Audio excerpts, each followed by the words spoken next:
into history. ASMR.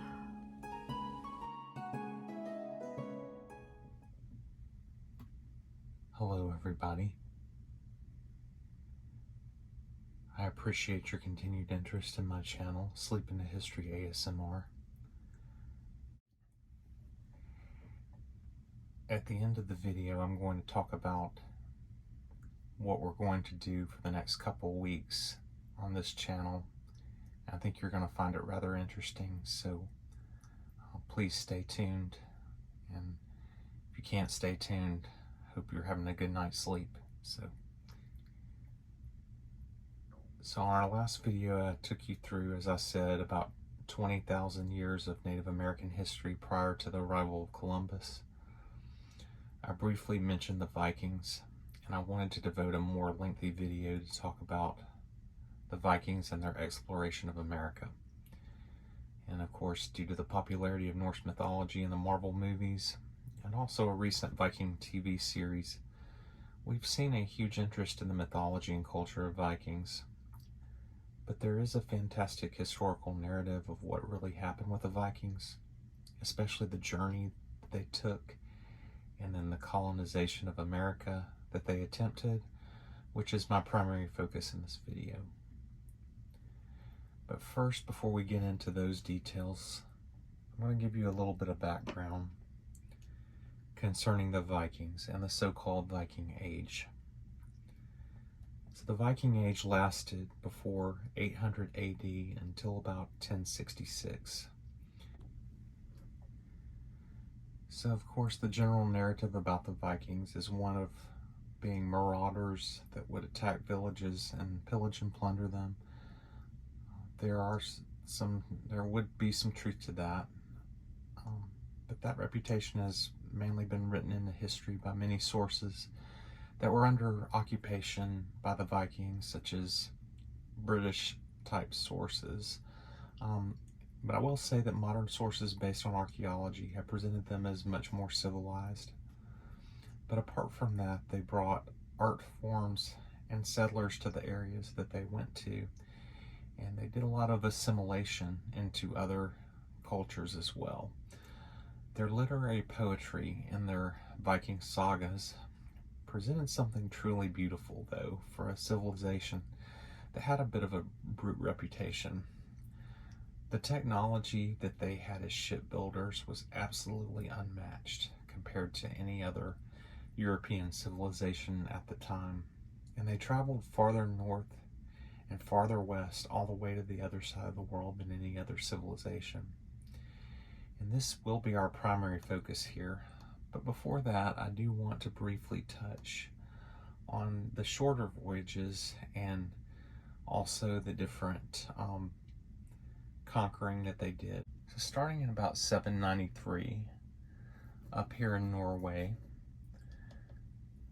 the Vikings first did an incursion into Britain when they invaded the island of Lindisfarne, which is off the coast of England.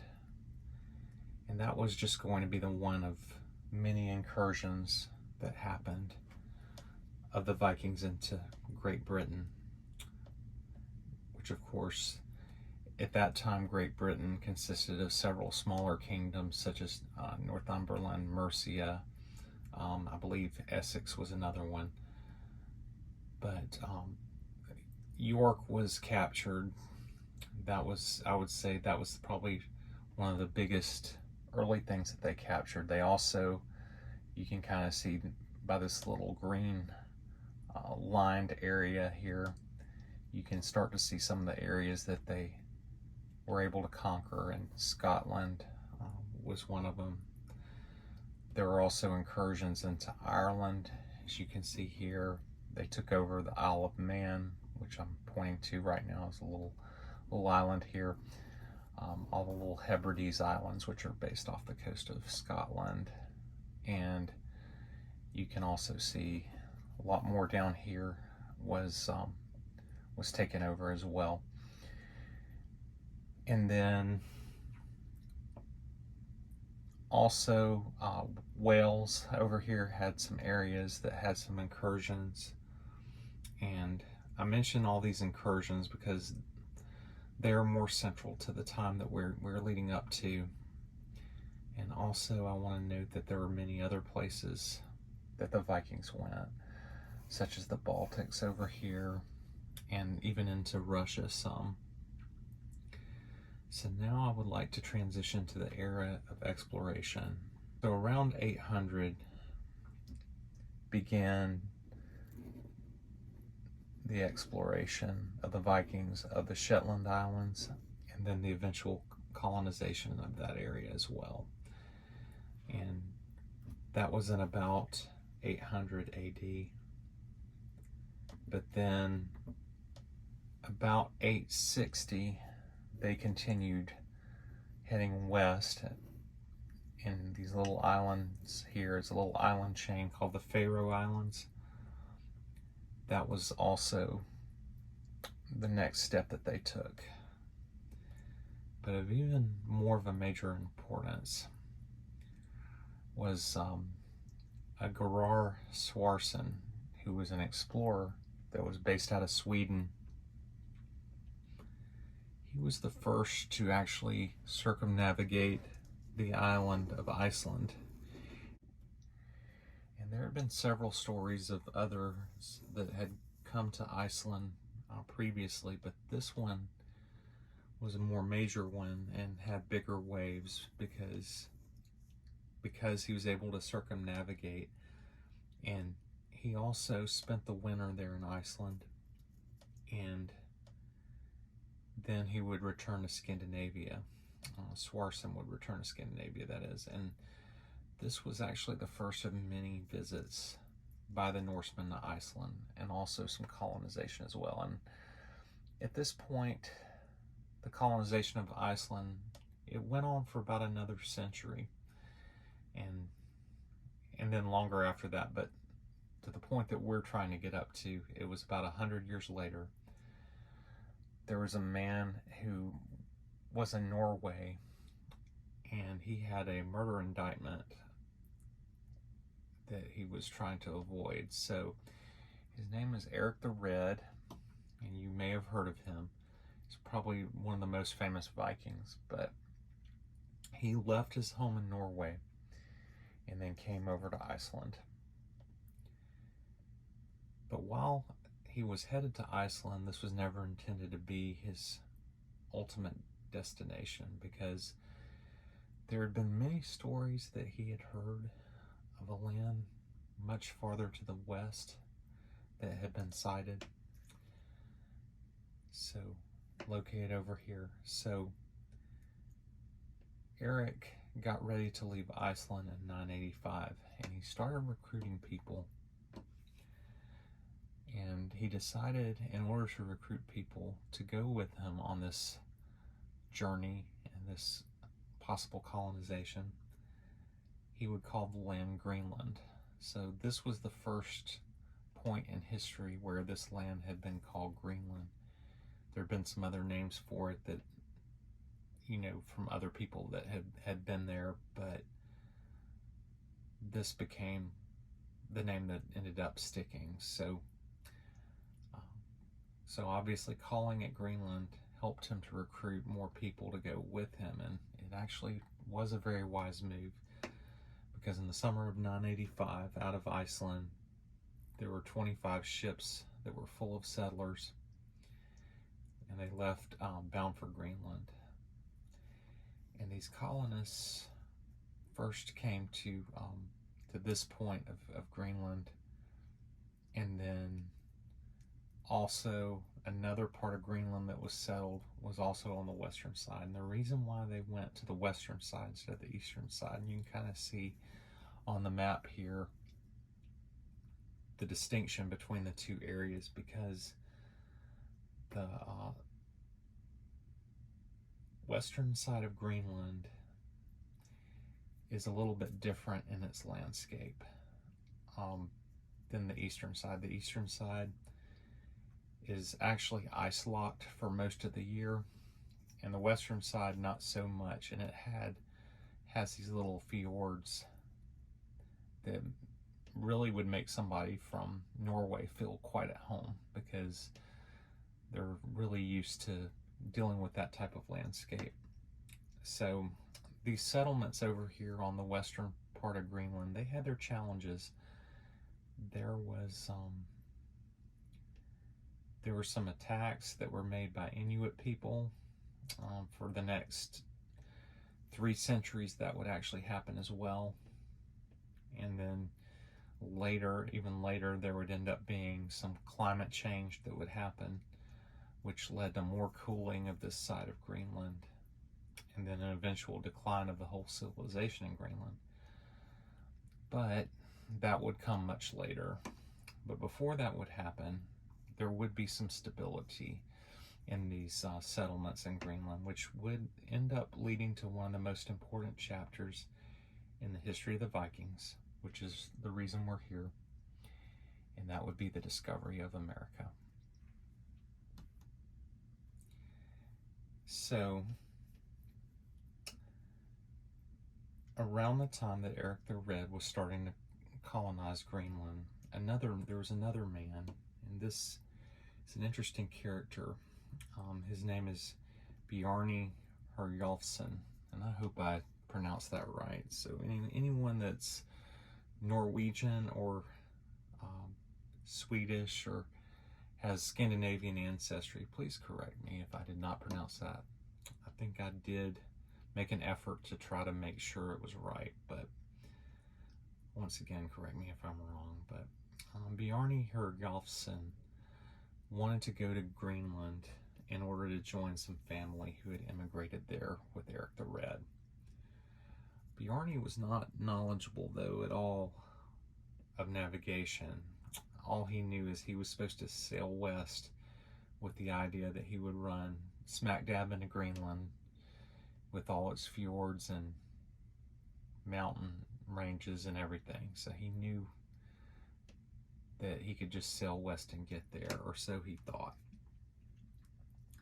So after going to Iceland, he starts heading out, and you can see it's this little blue line right here. This is Bjarni.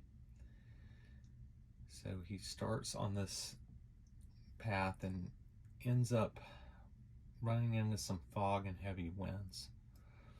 And this fog and heavy winds starts blowing him off course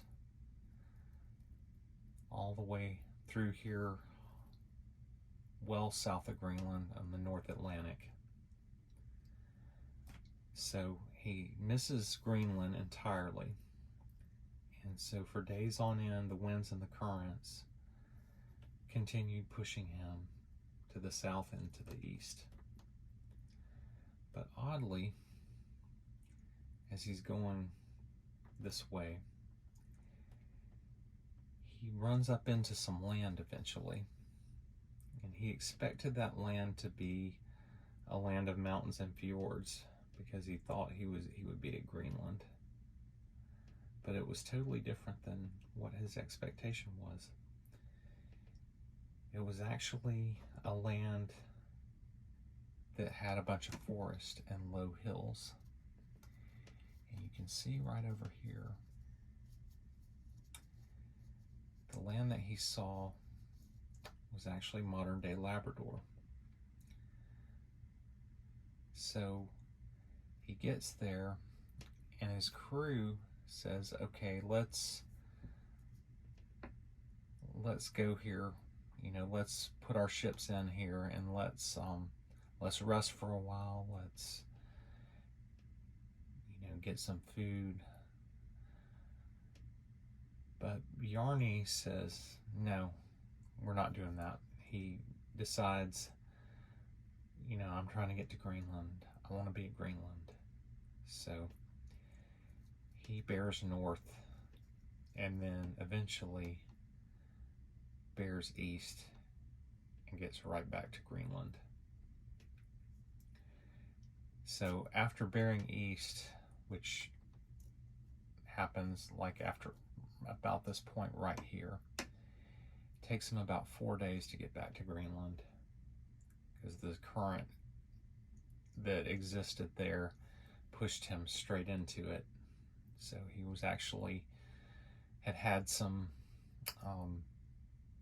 better luck as he was trying to get back to Greenland.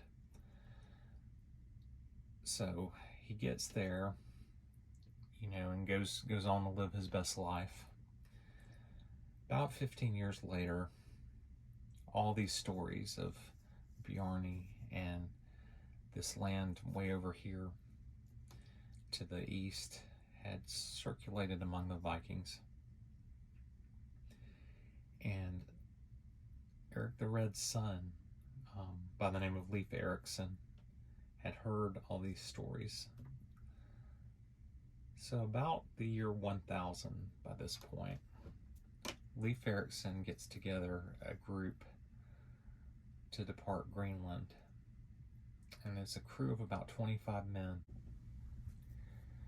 So Leif heads through this current to the northwest, and it's going to push him across here to what is modern-day Baffin Island. And Leif decided to call this Helluland.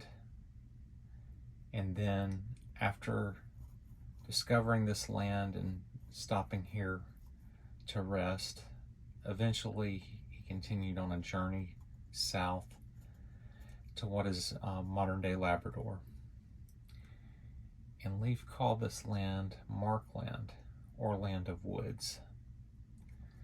So continuing south though, and now we're into an area that is more populated and civilized now, which is modern-day Newfoundland. So this part could never quite be established, but legend was said that the land was so agreeable that grapes were growing there. So Leif had actually named this Vinland, or Land of Grapes. So interestingly enough, many of these stories, such as there being grapes in this area, had some people over the years placing the Vikings as far south as New England. Some folklore actually places them in places like Maryland or even Minnesota. But now I want to talk about the actual established evidence of the Vikings in the Western Hemisphere and the places that we can say for sure that we know that they were at. So in 1977, on the coast of Baffin Island here, which Leif had called Helluland, a site was discovered that was actually an Inuit native site. So on the floor of this site, there was a tiny wooden figurine that was found that they know was certainly carved by an Inuit. But the figurine was interesting because it had an ankle pleated robe that was carved into it, which would resemble something of an outfit that a Viking would wear. It's an obvious Inuit depiction of the visitors to Baffin Island. More importantly, though, down here on the tip of Newfoundland at La Anse aux Meadows, which is a town in northern Newfoundland, right on the tip, right across from Labrador, they found over 18 artifacts of a Viking origin. This was the most definitive proof of Vikings in North America that was ever discovered. It showed Newfoundland as likely the established place of settlement for the Vikings, or at the very least, it was an established base for further exploration south. So based on the Viking sagas, it can be established that the Vinland settlement ended up being abandoned after 3 years. So why exactly did they leave? So at the very beginning of the Viking presence in Vinland, there was contact with the natives. Vikings referred to these natives as Skraelings, but the identity of the natives that actually cohabited on Vinland And what tribe and origin they were was actually up for debate. Some believe that they were ancestors of the Algonquin natives. Others believe that they were likely Inuit. Whatever the case, the contact between the natives and the Vikings seemed friendly at first.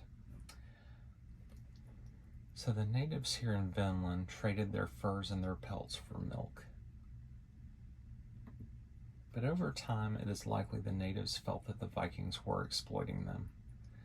While the Vikings certainly had superior weaponry, including iron weapons, the sheer numbers of the natives overwhelmed the sparse population of the Vikings, which weren't that many of them that actually colonized down here.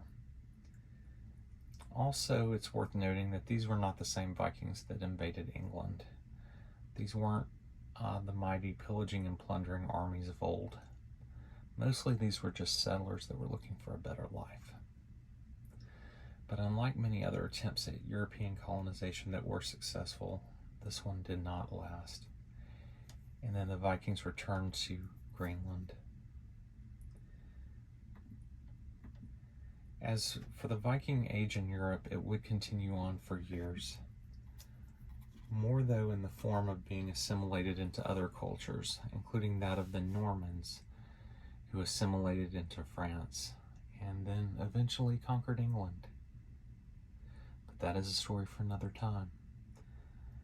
I appreciate your attention, and I hope you enjoyed this discussion of the Vikings.